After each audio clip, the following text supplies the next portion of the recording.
Okay, so this is kind of an overview of what I'm going to cover. So first of all, welcome everyone. Thanks for joining. Really happy to have you as part of the community. It's been just over 3 months, I think, maybe 4 months since the last community call. We managed to do quite a lot since. So actually, like yesterday when I was working on those slides, trying to like figure out what the highlights were, I actually got to count the amount of PRs that went into the master of the lakeFS project. So I won't let you guess exactly the amount, but it was 201 pull requests that got merged. A smaller proportion of them are like documentation. Most of them are like bug fixes and new features. So a lot of exciting things. So what I'll be covering today is 6 of the highlights. So 6 new features that are like worthy of a conversation. I'll also talk briefly about the roadmap and like what's ahead, especially for the like mid and near term. So 4 new things that are coming soon. We also have 2 community updates. So one of them is an event that we'll be hosting. Another one will be a community member that has done something interesting with lakeFS and share his story. Thank you, Prafful. And then we'll leave the floor open for questions and discussions or anything else we'd like to use the opportunity to talk about. So before I get started, does anyone want to say anything or ask a question? Okay. So going into the agenda then. So let's talk about the highlights. So here are a few notable things that were released. So the first one, this takes a second to kind of explain the purpose of, but in lakeFS there's this notion of hooks, which let you plug into the life cycle of data that goes through the system. We started with hooks about 6 months ago. We released an initial version of this, where users were able to plug in like their own logic to do pre-merge and pre-commit hooks. And the idea behind those was to put some validation step or some governance steps that would possibly prevent those actions from happening. So for example, common use cases for that were quality checks for data. So maybe I want to validate something before merging it into master. And prevent that merge from happening, the data from ever reaching the consumers if those tests failed. And this provides a very powerful abstraction to do these kind of tests. But what we've recently added now is post-merge and post-commit hooks. So these are a little different in that they won't prevent those actions from happening. The purpose for those is to basically notify or to trigger some downstream system. So common use cases for that, and the ones that we got like from the community, were mostly around registering new data to some external source. So this could be Hive Metastore, wants to get updated with new partitions, for example, or discovery tools. So assuming I added a new table, I can see it in the diff. I do a post-merge action that registers this new table into my data discovery tooling. Another common use cases would be to trigger some other system that might want to operate on this new data. So for example, I might want to do kind of a push model for something like Airflow or some orchestration engine. And every time new data gets released under a certain path or prefix, I want this job or set of jobs to execute.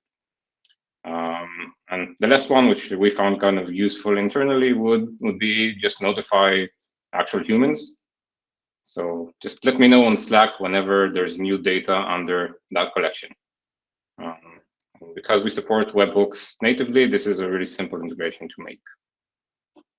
So this would be kind of one highlight, one feature that we highlighted for this for the last few releases.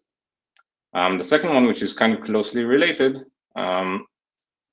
is to be able to trigger Airflow DAGs as part of those hooks. So this is true for post-merge and post-commit, but also for pre-merge and pre-commit. And the idea here is that instead of triggering a webhook where I have to like run my own web server and have the logic be defined there, in many data stacks, Airflow is already kind of a first-class citizen, and it's a very good place to implement custom logic. So for the previous example, let's say I have new data that was released as part of an existing table. I might, once it's released, I might want to register a post-merge hook to run some aggregation on top of that data, or to transpose it to some other table, or do some action with it. Airflow is kind of the tool that's already being used to do stuff like that. But here we can change the model of Airflow from being like sensor-driven, where it has to poll for new data constantly, to be more like push-driven, event-driven, where I can just say, once new data arrives, no need to poll anything, we let Airflow know and trigger that DAB when this happens. This could also be useful for running validation jobs as a pre-commit or pre-merge hook. So with Airflow, it's usually pretty easy to trigger some computation, like running Apache Spark or Trino or any other computation logic that exists within the organization. So it makes it easy to trigger those validation checks that might want to look at the actual data as pre-commit or pre-merge hooks. So this is like the highlights regarding hooks and lifecycle. Any questions on this so far from anyone? Yeah. Okay. Yeah, so regarding infrastructure, we had a couple of interesting ones. So the first one, this was kind of a community request, something we got from lakeFS users, was the ability to support for a single lakeFS installation to have data being stored across different AWS regions in this case. So the use case would be that I have, let's say, a few repos. Each repo contains a set of closely related collections, usually owned by like a single team. And one team might want to store or need to store its data in one AWS location, AWS region, but different teams might want to store it on some other location. And lakeFS, being kind of an abstraction layer over the storage, used to be coupled to a specific region. So as of version 048, this is no longer the case. So I can have one repo where data gets stored into the US East 1 region, and then another repo on the same installation pointing to a bucket that's on US West 1 or Frankfurt or any other AWS region for that matter. And this gives me like one facade, one place where I can look at my data across all the different regions. This is especially useful if you're using something like the native Spark client, or if you're doing a tighter integration with our SDK, where the actual computation objects actually talk to the data directly. So not using like the S3 gateway that we support. And this lets you do the actual computation close to where the data is without going through another additional region. Right, so data locality is still preserved. So this is one big thing in terms of infra. Another and maybe even more substantial one, especially for anyone who ever did like the quick start for lakeFS. So previously, before 048, when you would set up a lakeFS installation, it would basically expose two different DNS records that you need to set. One for the API and UI, and then a separate DNS record, which would then point to our S3 gateway, to the S3 compatible API. And lakeFS would just use the host header to determine if this is an S3 request or an API request. And this is why you had to set up two DNS records. So as of 048, we actually do a bit of a smarter inference of whether it's an S3 request or an API request. And this kind of makes the concept of DNS settings completely redundant to lakeFS. So you can set up a working, fully functional lakeFS installation without ever touching DNS. So this is, of course, great if you want to work locally, like doing a quick start or just running lakeFS on your local machine. But this is also like really big for deploying on cloud infrastructure. So things like Kubernetes or any other like cloud orchestration tools are usually pretty opinionated about those things. So when you deploy something and you declare it as kind of a web service that give you a DNS record like out of the box, and then you can just directly use it without having to jump through other hoops to define all those other DNS records. So this makes getting started with lakeFS much simpler. It makes the configuration much simpler. And we really feel it like from the users that this is a big barrier that we just reduced. Yeah, so other notable features. So we talked about hooks before, and the fact that we have what we called pre-merge and pre-commit hooks, which can be used to validate data that's like going into a certain set of branches. So as I mentioned, the common use case for that was to ensure that on a specific branch, for example, my main branch, if I define those pre-merge hooks, I can now kind of control the quality of the data or schema of the data that goes into that branch. And I can then give that guarantee to whoever is consuming the data. So I can say, as long as you read from branch called main, you'll only ever see backwards compatible changes, and it goes through this set of tests that you can look at the code and understand what they do. What we added in 052 was a way to actually make that guarantee explicit inside the system. So you can now define a branch or a set of branches using wildcards to be protected branches. And what protected branches are basically special branches where you can't write to them directly. So I can't do a put object operation against the protected branch. That's going to fail. I can't write to it directly. And they also can't just add another commit by any other means instead of merging, right? So if I put a pre-merge hook on main and also define it as a protected branch, I know that if I see data on main, it necessarily went through all those steps, right? So it makes that guarantee much, much more powerful because it's now actually protected by the system, right? No one can ever write to main other than trying to merge something into it, in which case those pre-merge hooks would then run. Okay, so if I'm a consumer of main, I can look at the actions, I can look at those hooks and understand exactly what types of data can actually be seen within the system. And so this is a very powerful thing. The last thing, and this is also kind of relates to infrastructure, is support for LDAP authentication. So up until very recently, up until 053, users would have to either sync their existing user database or manage it internally within lakeFS. Right, so if I have a big data engineering organization where I have multiple users and stakeholders with different groups, I would have to define all of them within the lakeFS system, within its user management system. As of 053, we can now tap into an existing LDAP server. So this could be something like Active Directory. If you're using Azure, they have something that's it exposed as an LDAP server. Or using services like OneLogin or JumpCloud to manage your users. So you can now connect to those using the LDAP protocol and just read the user databases, including groups and users directly from there. Right, so if I have existing groups there that contain all my data engineering group, for example, after connecting to an LDAP server, they can just simply log in using their normal usernames and passwords into lakeFS. Right, from there they can create their access keys and just start using the system just like any other provider. Yeah, so these are the 6 big highlights for the latest releases. Of course, there are many other bug fixes and smaller features. These are the ones that we felt are kind of noteworthy or that are kind of substantial enough to talk about. But yeah, this is what we've been working on. So any questions about the many words I just said? Yeah, thanks, Oz.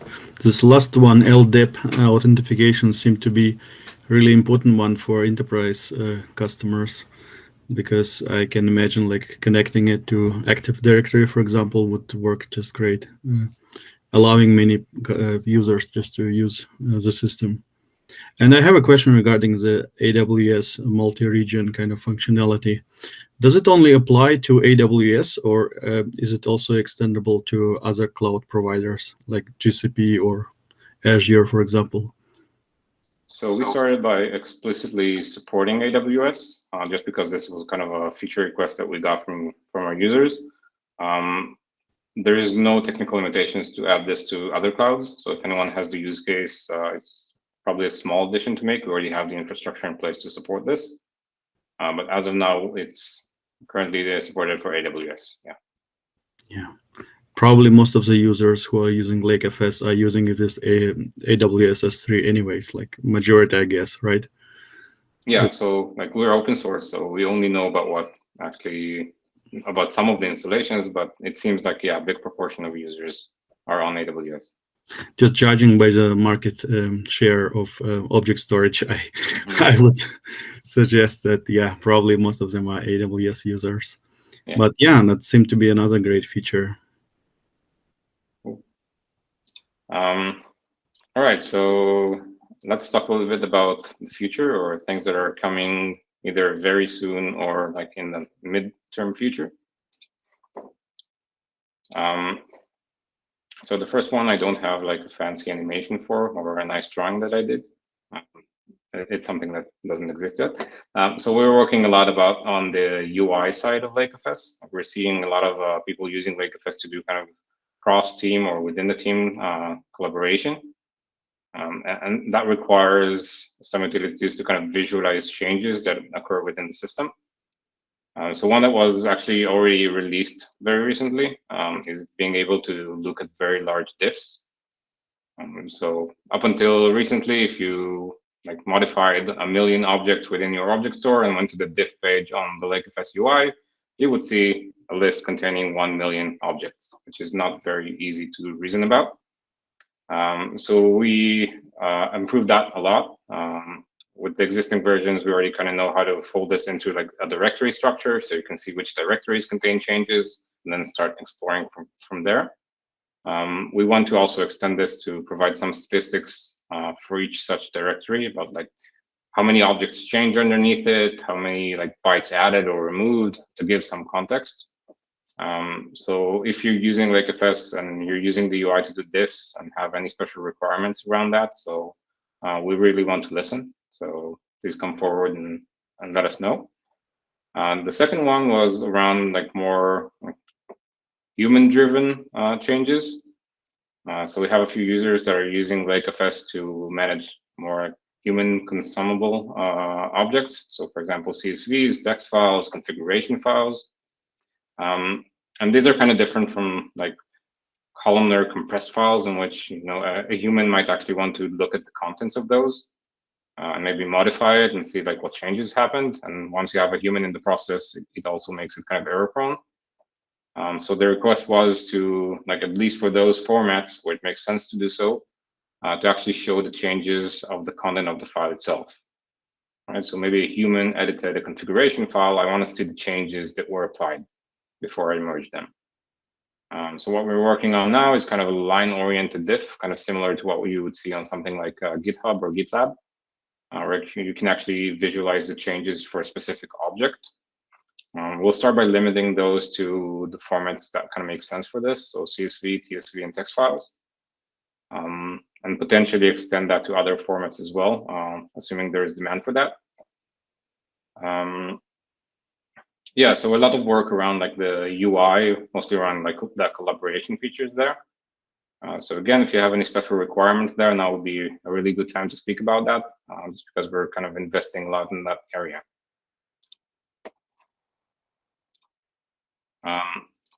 The second one, which is kind of my personal favorite, is the ability to look at a diff or more correctly, a log of changes, but not for an entire repo, but for a certain path.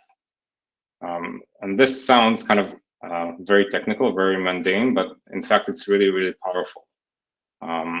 So this would allow us to answer like questions that are almost impossible to answer without something like lakeFS that does versioning for you. So just by being able to like go to a specific table or even a partition and say, give me a log of the changes for this specific directory or object, is something really powerful. So at first, like just on the surface, it would answer the almost silly question, but the one that's really hard to answer nowadays, like who introduced this change? Who added this partition? And by who, I'm not only talking about like the user, like what user created the change, but also show me the system itself, right? Show me the commit that contains all this metadata. The system that introduced the change, maybe the Git hash of the job that was executed to introduce this change, a link to the Airflow DAG that ran to create this partition. So any information I have within that commit, I would be able to see for a specific object or prefix. Just by being able to reference that commit, I can also answer, okay, when this partition was added, what else was added? Like what else was contained within that commit. Kind of shows you related objects or related paths within the system. And it also, just by giving you the log, it can show you not just the most recent edition, but how it evolved over time. Right. So if it's a daily table, I would expect to see like a daily commit, and for those commits, I would see like when they were executed, what tests actually passed, the code, and to see how that modified over time. So just by giving that small bit of functionality, it actually kind of answers a lot of questions that are not trivially answered for data systems, especially at that scale. This is kind of not something you would immediately think of, but together with those pre-commits hook that we talked about earlier, this is a very powerful combination. So using pre-commit hooks, we get to kind of define what a commit should look like, right? So we can say commits that don't contain the Airflow DAG URL are not accepted, right? This kind of enforces every commit to contain that field. Now this gives me the power to, when I do like a lakectl log for a path, I know that for every change, I'm expecting to see that field there, right? So I can go and trace back the Airflow DAG that was executed for every change in that table. And that's actually something that's really powerful. So that combination is kind of really unique for lakeFS. And of course, all this information is something that's like exposed through the API. So it's something that you can just tap into and connect to existing like lineage or discovery tools, right? Where this information probably provide even more value just by giving you like the whole graph of dependencies and changes. So yeah, this is something I'm personally really excited about. Another big thing that's kind of coming soon is an integration with dbt. So we've recently seen like a lot of interest from the dbt community for people who are using dbt to use it in conjunction with lakeFS. And it actually makes a lot of sense to kind of combine the two. Like they really complement each other really nicely. So dbt, for those who are not familiar, lets you kind of create kind of a graph of jobs that get executed that do transformations to data. So we define those steps using SQL. It would then infer like, okay, you modified table A, and now there's another modification that depends on that change. So it's going to get executed after that, and I can introduce tests within that lifecycle management process. So it's a really powerful tool to like create and manage those transformations. And they have a notion of environments, right? So I can run my dbt on my dev env, and I can run it on my production environment. But dbt only handles like the logic itself and doesn't really handle the data itself. And together with lakeFS, you can create those like environments in a way that doesn't actually copy data, right? So I can define a lakeFS branch, let's say my dev branch, which is derived from my main branch, and have dbt like run as a development environment on top of that. And I know it's completely isolated from my production environment, but it's also like, if there are problems to be seen on production, I will see them on that dev end because it's an exact copy of it.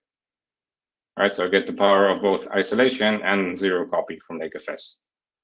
And the second part, which is also real powerful, so in the way that dbt works is that in order for dbt to execute the tests, the validations for every transformation, it requires the data to be there because it's a separate step. So you would do dbt run to actually run the transformation and create a new data. And then dbt test would run to validate that the data that was written is actually like it conforms to whatever tests actually run. But by the time this happens, the data has already been published, right? So if I have any consumer downstream that's listening for changes or that's looking to see what's new, it's kind of competing with those tests. So if I do find something in the test that is not what I wanted to expose, it's kind of a bit too late. So lakeFS gives you very powerful separation between readers and writers. So just by running on a separate branch, I can do dbt run, create a new data. It's not exposed to anyone yet. Then have dbt test run, and only if those tests actually pass will the data get merged into whatever everyone else is looking at, be it the master or main branch or anything else. So it's a very powerful combination. We have users that actually explicitly gave us very good requirements around this. So thank you, Sid from PageAI and the rest of the PageAI team. like really instrumental to getting this working properly. And we're hoping to release this actually very soon, like within the next couple of weeks.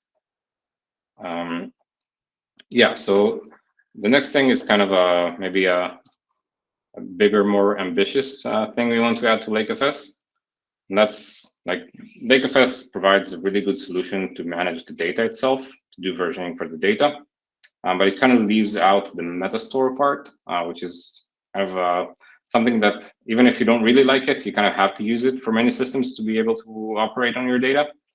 And the Metastore itself being kind of let's say I wouldn't call it maybe legacy, but something that's been around for a while. It's not really designed to work with versioning in mind, especially not when you have like a table for every commit or a table for every branch. So we already support, like we have a LakeCDL Metastore utility that lets you define, like you can create a branch and then you can create Metastore tables that point to data within that branch. So we have some stuff to kind of alleviate some of that pain with existing Metastores. But for us, the kind of end goal would be for that Metastore to be versioned in exactly the same way that the data itself gets versioned. So you get one holistic view for both data and metadata within lakeFS. Right, so this is kind of the perfect world that we want to envision, where I create, let's say, a notebook or a Spark job, and I just define, let me work on branch master or branch dev or some commit. And then behind the scenes, our Metastores would just be able to translate all the different table names to their locations within that commit or within that branch. Right, so if I want to complete the development environment for my production data, I would just do set ref equals dev. And now I know that everything I do, every SQL that I'm going to write is going to be working on data for the dev branch, right? It's completely isolated for production, right? I can create a notebook for every researcher and have it work on its own separate branch with the same exact tables that exist for production. Right, so this opens the door for like a lot of much better integrations for things that are kind of natively SQL, like Databricks SQL or Trino or anything else that relies on the Metastore, can understand the actual data and its layout. So this is something that we're just now kind of starting to design and to understand how this would actually like interact with the existing systems. So if you're a Metastore user, if this is something that you find interesting, we would really love to collaborate and to talk to you and to understand your use case better. This is probably not something that will be released in the near like quarter or two. It's probably going to take a bit longer than that because we really want to like push the thing forward and provide something that is like an order of magnitude better than the existing tools. So it's an ambitious project. It's probably going to take a while. Yeah, so that's kind of an overview of the things coming soon. So any questions about that or the roadmap in general? So just one quick note about this. So if you go to docs.lakefs.io, there's a section called Understanding lakeFS, and it has a link to our like, public roadmap. So it contains everything I just talked about, but probably also other things which I haven't mentioned. And for most of them, there's also a link to a GitHub issue or a discussion. So feel free to participate there or reach out directly on Slack. We really want to be driven by the input of the community here. Any other questions about the roadmap?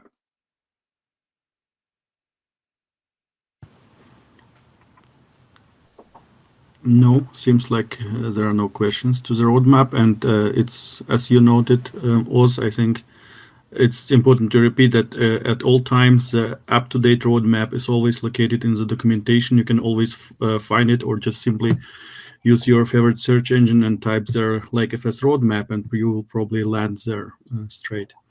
So Yeah. that's nice to have something like where we go with this project. So I just pasted it in the chat here as well for reference. Great. All right, so as I mentioned, we also have 2 community updates. So the first one, you'll have to excuse my very poor drawing skills. But Prafful, the stage is yours. If you want to kind of tell us a little bit about the integration that you guys have done within Volvo with Git. Yep. So before I kind of move on talking about how we've done it a little bit, I would like to lay down the foundations of like what were we looking for. So we're looking forward to provide data science teams the maximum isolation possible from data versioning and like the simplest thing that they can do. And when we moved to lakeFS, it was like telling them to manage two repositories at the same time, for them to have a data repository as well as a code repository. And so what I mean, I'm planning to write a more technical documentation and forwarding it later on. But what we've essentially done is, I would say it's a hack sort of, wherein not using lakeFS branching strategy at all. We're just using the versioning from lakeFS, but the branching part comes from Git, wherein we have a pointer on our Git repositories that points to a specific commit of lakeFS. And whatever happens on GitHub, let's say I someone from branches out on a develop branch on lakeFS, what that translates to is, let's say whatever pointer on GitHub is pointing to which commit on lakeFS. From there, we branch out another branch, and then depending on what's happening on GitHub, all the tree keeps on getting created on lakeFS. But the aim for us was that the users, which are data scientists, should not even interact with lakeFS at all.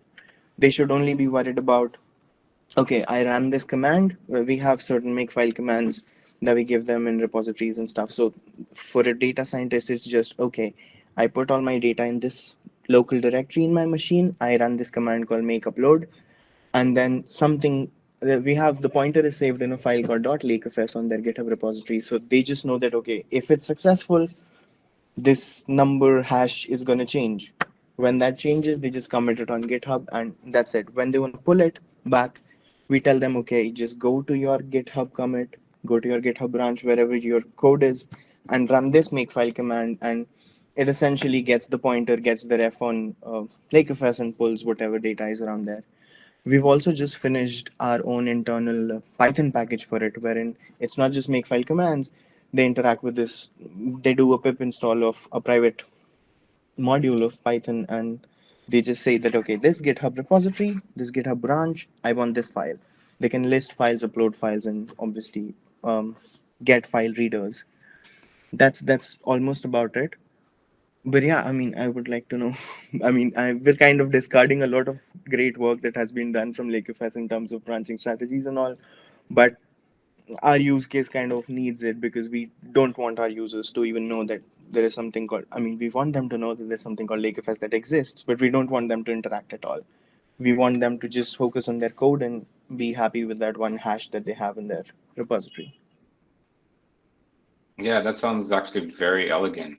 Right, it's a very nice solution and kind of shows like the power that can come from this kind of integration, where you manage to kind of abstract away the actual complexities of things. Like this is a very good abstraction, right? So the end user only has to worry about like one location and one way of doing versioning, Yeah, and you manage to kind of hide the complexity for them behind the scenes. That's really nice. yeah.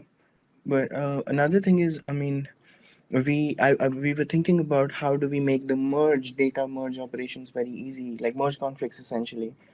So what's happening right now is we're avoiding most of the merge conflicts rather than trying to solve them. And we tell them that if you have a merge conflict on your .lakeFS file on GitHub, consider that you do have a merge conflict on your files as well. And in that case, we tell them that, okay, this is the web UI. Go on lakeFS, go to the commit and see what's the issue, and then sort it out amongst yourself. But yeah, we're looking forward to solve that in maybe the best way possible later on somehow. Cool. So that's actually a good talking point, like managing conflicts for data. And what does that actually mean and how to solve those? Yeah. Yeah. So like for now, that's exactly like our approach. It's kind of Yeah. Yeah. this is kind of a domain specific thing. How do you want to handle a conflict? Yeah. But maybe there is a way to kind of productize some solutions for this, like last right wins or specific branches get precedence. Yeah. Um, And this is something that's completely worth talking about and exploring. So we'd love to maybe talk about this on the Slack channel. Yeah, that sounds awesome.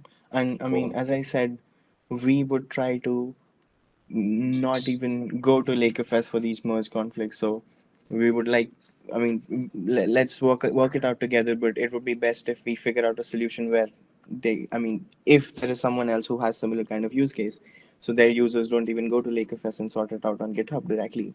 But yeah, let's discuss more, I would say. Yeah. Cool. Very nice. So yeah. Talking on Slack would probably be the best approach. The best option. Yeah. Cool. So that was one thing from the community. The second one is something that's coming up. So we're hosting a panel around the Metastore, because we see it kind of everywhere, and in most places it's kind of an odd part of the architecture where everyone kind of has to use it for all the modern technologies to work, but on itself, the Metastore is like not very well maintained and doesn't really scale as well as the other components. So we see that there's a lot of push for innovation and like for maybe a better future for the Metastore.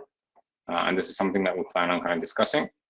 So we're hosting a panel. It's going to be on November 10th, so just under 2 weeks from now, with kind of industry experts from like very well-known companies that either deal with large amounts of data or that are a vendor around those areas.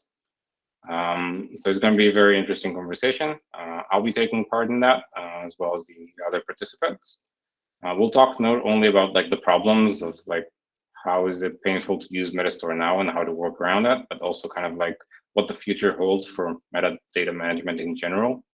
Right, so what would be a good thing to inherit in the Metastore's position, if at all?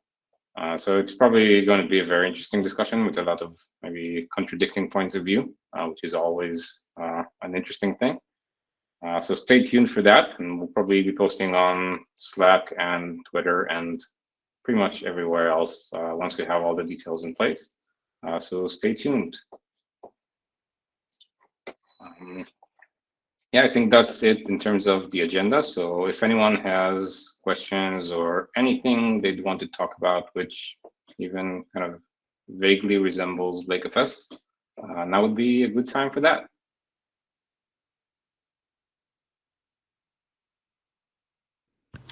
Yeah, if there are no questions, I would have a non-technical question, and probably most of you, most of us have heard recently that lakeFS won a pretty amazing prize a few days ago. Could you elaborate a little bit and tell us how it happened, and were you surprised about it, and are you proud of your baby? I see Einat is also in the call. Feel free to jump in anytime. Yeah, so we were very proud, actually. I don't know how it happened. Like, I don't think we ever talked to the InfoWorld people. So we won an award called Bossy, which is awarded to notable open source projects. It's given by InfoWorld, which is kind of a notable publisher around IT. And it's a very big honor for us, being still such a young project. It's great to get that recognition from the open source community as well. So yeah, we're super proud of that. Something that's like kind of amazing, and a testament to the amazing team, right? So And an it takes a amazing village, community. right? Yeah, and Absolutely. a great community around it as well. Right? Absolutely. Yeah, so we're super excited about that. Nice. A nice achievement, and hopefully many more in the future with this amazing project and with the community support. That's what we are looking for all, right? Absolutely. Thank you. Yeah, great. So if there are no other questions, I guess we can wrap it up on this great note and see each other probably in a couple of months from now, right? In another community call. Yeah, stay tuned. Okay. Thank you very much, everyone. Thank you. Thank you. Bye-bye. Bye-bye. Thank you. Thank you.